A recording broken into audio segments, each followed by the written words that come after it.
1 अप्रैल 2026 Argentina की southern as per बसा एक ठंडा और खामोश शहर उशुआइया। इस जगह को दुनिया का एंड ऑफ द वर्ल्ड भी कहते हैं। यहीं से शुरू हुई एक luxury expedition cruise journey. Cruise का नाम था एमवी होंडियोस। एक ऐसा सफर जो अंटार्कटिका की आइस वाटर और साउथ अटलांटिक की रिमोट आइसलैंड तक जाना था। एडवेंचर, वाइल्ड लाइफ और अनटच्ड नेचर देखने के लिए। लेकिन किसी को नहीं पता था कि एक क्रूज कुछ ही दिनों में एक फ्लोटिंग नाइटमेयर बनने वाली है। क्रूज पर लगभग 147 लोग मौजूद थे, पैसेंजर्स और क्रू मिलाकर। और ये लोग आए थे 23 अलग अलग कंट्री से। सिर्फ अंटार्कटिका की डेंजरस और आइसोलेटेड रूट पर ट्रैवल कर रहा था। साउथ गर्जिया, ट्रिस्टन चूना, Nightingale Island and S T Helena etcetera etcetera. सब कुछ नॉर्मल लग रहा था। लोग फोटोग्राफी कर रहे थे, रेयर बर्ड्स देख रहे थे, आइसबर्ग की वीडियो बना रहे थे। लेकिन फिर 6 अप्रैल के आसपास एक एल्डरली पैसेंजर को फीवर हुआ। इनिशियली सिम्टम्स नॉर्मल था, माइल्ड फीवर, हेडेक और हल्का डायरिया। शिप पे डॉक्टर ट्रीटमेंट करना शुरू कर दिया। सबको लगा सिंपल इन्फेक्शन होगा, लेकिन कुछ ही दिनों में सिचुएशन डेंजरस हो गई। पेशेंट को ब्रीथिंग प्रॉब्लम होने लगी, उसका ऑक्सीजन लेवल रैपिडली गिरने लगा और 11 अप्रैल को वो आदमी शिप पर ही मर गया।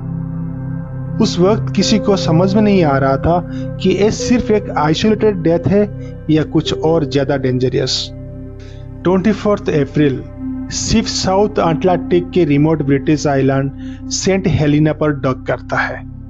डेड पैसेंजर की बॉडी वहीं उतारी गई। उसकी वाइफ भी शिप से उतरकर हस्बैंड की बॉडी के साथ साउथ अफ्रीका के लिए निकल गई ताकि फाइनल क्रिमेशन किया जा सके। लेकिन जर्नी के दौरान सिचुएशन और भी हॉरिफाइंग हो गई। 25 अप्रैल जोहान्सबर्ग फ्लाइट लैंड होने से पहले ही वो वोमेन सीवियर कंडीशन में पहुंच चुकी थी। एयरपोर्ट पर ही कोलैप्स हो गई। डॉक्टर शॉक्ड थे। Rapid respiratory failure, severe infection और अगले दिन उसका भी डेथ हो गई। अब अथॉरिटीज को समझने आने लगा था कि ये नॉर्मल वायरस नहीं है। इसी बीच एमवी होंडियोस पर और भी लोग बीमार पड़ने लगे।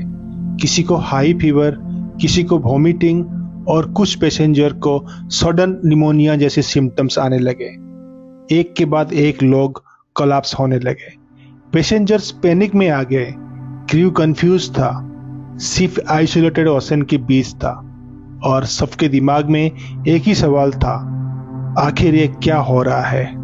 2 मई 2026 वर्ल्ड हेल्थ ऑर्गेनाइजेशन यानी WHO ऑफिशियली मैटर में एंटर करता है। इनिशियल टेस्टिंग में सस्पिशियन गया हंटा वायरस की तरफ, स्पेशली अंडरस्ट्रेन। ये वही रेयर वायरस है जो limited human to human transmission कर सकता है। हंटा वायरस यूजुअली रोडेंट से स्प्रेड होता है। इन्फेक्टेड रेट्स या माइस के यूरिन, सालिवा और ड्रॉपिंग से। नॉर्मली ये वायरस ह्यूमन के बीच इजीली स्प्रेड नहीं करता, लेकिन एंडेस वेरिएंट की डेंजरस एक्सेप्शन माना जाता है। सिम्टम्स स्टार्ट होते ही फीवर और बॉडी पेन, और फिर सडनली लंग्स फेलियर होने लगता है। इस डिजीज का फैटेलिटी रेट बहुत ही हाई हो सकता है। जैसे ही आउटब्रेक की न्यूज बाहर आई, कंट्रीज पैनिक मोड में चली गई। कोई पोर्ट ने इस शिप को एंट्री देने से मना कर दिया। केप वेडर ने डॉकिंग रिजेक्ट कर दिया। लोगों को डर था कहीं ये नेक्स्ट ग्लोबल आउटब्रेक ना बन जाए। सोशल मीडिया पर कंपैरिजन शुरू हो गया कोविड-19 से। लेकिन WHO ने क्लियर किया, अभी वाइड स्प्रेड पैंडेमिक का एविडेंस नहीं मिला है। आखिरकार स्पेन ने ह्यूमैनिटेरियन बेसिस पर शिप को टेनरिफ डॉक करने की परमिशन दी। पैसेंजर को प्रोटेक्टिव स्वीट में इवैक्यूएट किया गया। कोई लोग क्वारंटाइन में भेजे गए।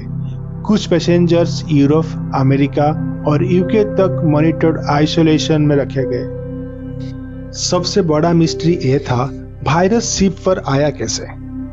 WHO के अकॉर्डिंग सोर्स अभी ऑफिशियली कंफर्म नहीं हुआ था। कुछ रिपोर्ट सजेस्ट करते हैं कि इन्फेक्टेड पैसेंजर्स अर्जेंटीना में एक्सपोजर के शिकार हुए होंगे।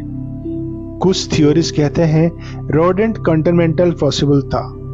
कुछ इन्वेस्टिगेटर्स बिलीव करते हैं कि ह्यूमन टू ह्यूमन ट्रांसमिशन भी हुआ हो सकता है। एक लग्जरी अंटार्कटिक एडवेंचर एक इंटरनेशनल मेडिकल इमरजेंसी में बदल चुका था।